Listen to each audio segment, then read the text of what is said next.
Hazbin Hotel is one of those series that has just taken the internet by storm. The songs are just fire, the characters' relationships are constantly progressing, and it has a gripping story with high life and death stakes, which makes the good old soul contract one of the worst, best choices you could make if you want to get out alive. Hello everyone, welcome to Trick Theory, the channel that just can't stop playing Heck's Greatest Dad on repeat in the car, in the shower, and have the songs dancing in my head when I go to bed. Cause what other show can you see Lucifer and the demon Alistair singing a duet where they're constantly trying to one-up each other to win over Lucifer's daughter, or watch characters sing about their very real problems as they realize that things could turn out better if they just learn to trust each other? And I mean, I don't know what's better, the songs or the story of Heaven conducting an annual extermination on New Year's Eve to keep Heck's overpopulation problem in check, supposedly out of fear that Lucifer may one day raise an army to attack Heaven. But things aren't as black and white as they seem on the surface, and everyone has shades of gray in their character, including the angels. The main plot sees Charlie Morningstar as in a star that outshines all others, or a fallen star, for she is the daughter of the angel that tempted humanity with free will. And if this show follows the Old Testament, this means that this Lucifer was cast out of heaven by his brother Michael, one of the 7 archangels that might make an appearance. To stop the exterminations, the story begins with Charlie opening up a hotel to reform Heck's sinners as a way to solve their overpopulation problem, letting the souls finally go into heaven as originally intended. But there's just one problem. Heaven wants nothing to do with it, as they flat out deny that anyone in the fiery land down under could ever change enough to allow them past heaven's gates. And what's worse, the first man, Adam, who is apparently leading the exterminations, possibly under a certain angel of death, decides to increase them to twice a year, with the next one being a doozy, especially after one of their untouchable angels is found dead via the last extermination. The angels leading Heaven are certainly not wrong about their skepticism towards Heck, but Heaven's not entirely perfect either, as prejudice, fear, secrets, with many angels being in the dark about the exterminations, seems to be blinding them towards even trying what could be a decent solution for both of their problems. And with word beginning to get around that angels aren't entirely invincible, what's Heaven to do, other than make a good old-fashioned deal with the Hazbin Hotel, allowing sinners a chance at redemption if they meet a specified criteria, and nobody has any idea what that is. And not to mention the title of this episode, but not only could a mutual deal between the hotel and Heaven be the answer, but also placing the hotel's residents under some sort of contract in the meantime might just be the best thing a resident could do. In the series, the mortal souls being exterminated reside on Heck's most upper ring, known as the Pride Ring, the ring where Lucifer, being the sin of pride, resides. And while natural-born citizens, or Heck-born, can travel freely between any of the rings, mortal souls sent from Earth to Heck cannot leave the Pride Ring without the consent of someone from the Morningstar family, or presumably another ruler of Heck's 6 other rings, which has caused all of humanity's sinners to consistently build up on this one ring year after year. And with global studies saying that nearly 60 million people pass on every year, let's be nice and go with a study that when asking people where they think they would end up, only 10% of people thought that they might end up going down to Heck, in which case Pride would only see 6 million new citizens every year. Despite the survey and remaining spoiler-free, sources say that Pride usually has a population of around 50.7 billion by the time the yearly extermination comes around. That's a lot of people. Some of us might really be hopeful about our chances here, but Heaven seems like it does a rather banged-up job at exterminating a sizable portion of the population every year, so much so that everyone is rather terrified to hear that they will be coming back in just 6 months. The only thing really keeping the ring together at all is the Overlords, who each rule over one of the city's 9 sections. A city that still has its own school, fire department, a police station, with the city, despite an insanely growing population, still being able to sustain rudimentary public amenities for its citizens, along with having stores and restaurants. Don't get me wrong, it's still Heck. There is plenty of infighting and people vying for power, and the real problem is that there is no other way for a soul to be erased for good without the use of a holy weapon that the angels carry. You see, whenever someone in Heck kills another person, they simply respawn as if nothing happened. Angelic weapons and heaven coming down to make it rain each year is the only thing that can diminish the oversized population. And while many of the more corrupt overlords seem to certainly be plagued by the sins of greed and malevolence that landed them there in the first place, others seem to be more concerned with keeping things together and protecting their families and home, as we see the overlord Carmilla deny killing the executioner angel that went after her daughters for fear of starting a bloody war. She even sings a whole song about wanting to keep blood off her hands. As bad as some of the sinners in Heck are, and some of them are down there for a reason, there are others who likely wouldn't be against seeing things get better. So what's a lone soul to do to survive? Well, why not make a deal? And just like my deal with myself to not only one-man army the editing of these videos no matter how long it gets, as a stranded soul in Heck, you or me could make a deal to not only get by in our day-to-day, but also to make sure that we don't end up getting skewered by an angel 1 year in our endless afterlife. Maybe we'll even live long enough to see a deal brokered between heaven and Heck. Until then, there's a lot of problems in Heck, from drugs to weapon dealing, surely a higher crime rate of alcoholism. Basically, you have all of humanity's problems shoved and exaggerated into one space, which isn't surprising as the people getting sent there are bringing their problems with them, and there is a never-ending increase of more of them being crammed into this space that wasn't meant to hold all of them in the first place. And this is where a simple deal can come in. A deal that first off could shield you from the more unsettling things that Heck sinners have to offer, while increasing your standard of living, access to resources, money, because they do pay for stuff down in Hades, all by signing a simple employee contract. I mean, there's no reason yet to bargain with your most valuable possession right off the bat, and if you're not able or willing to take out the competition and blast their tormented screams over the radio, specifically, you would want to bring up something like an employee agreement, one that most of us are likely familiar with, that defines the details of the employee's duties, compensation received, and other essential items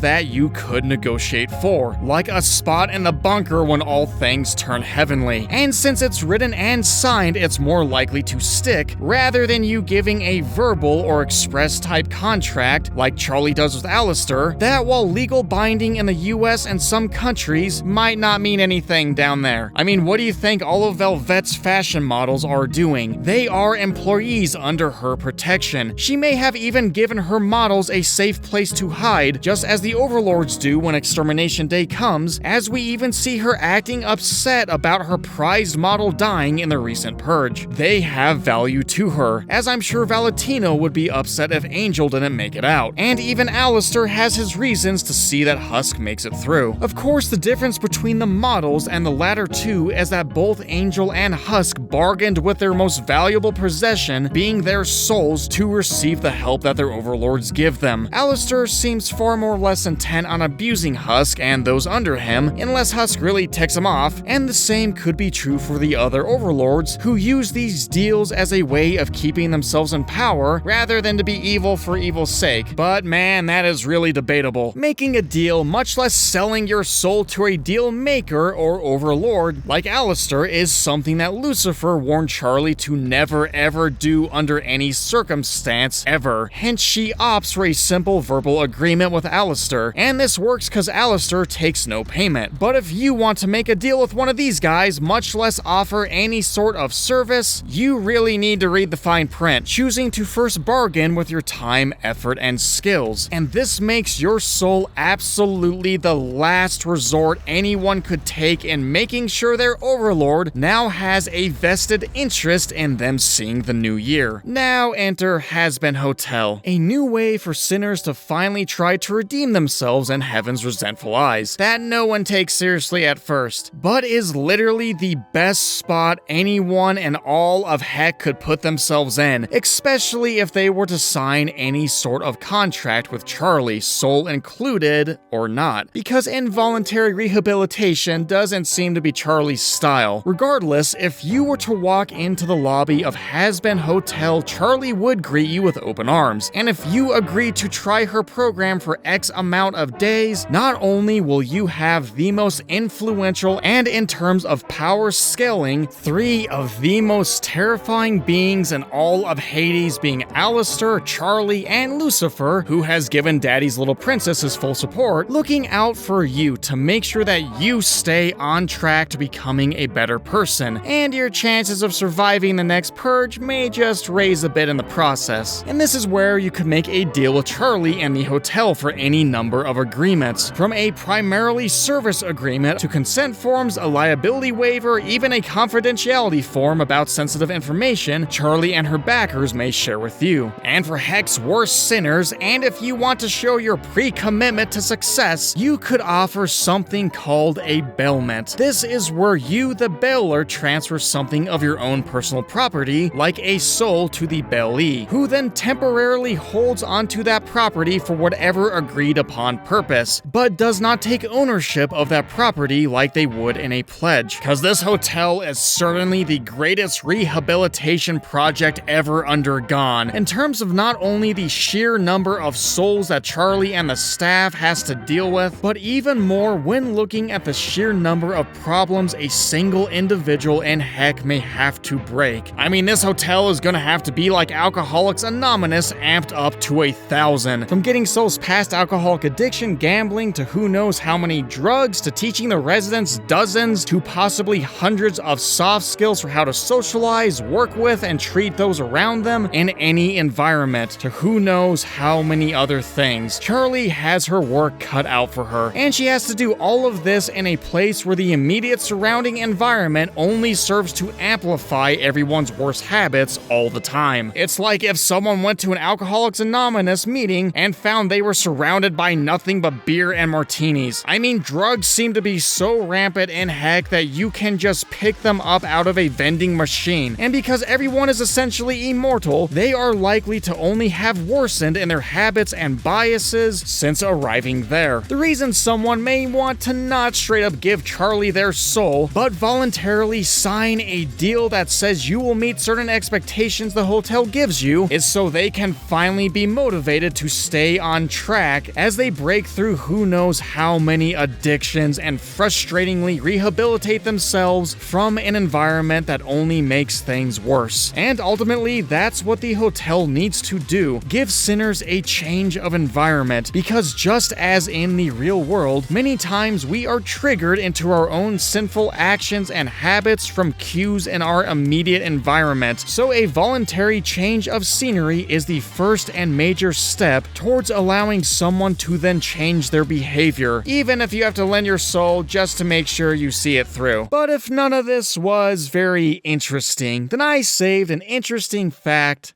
for last. Perhaps one of the biggest key words in this discussion is the word voluntary, as voluntary steps forward is what drives real change, while involuntary change, especially for a hotel guest, would be incredibly hard to almost impossible to see through, which is similar to the voluntary process that other characters and other shows and films that we like to watch go through, as we even explore the biology behind Wolverine and how his claws really work in this video that's available right now. Remember though, it's all a trick. See you in the next one.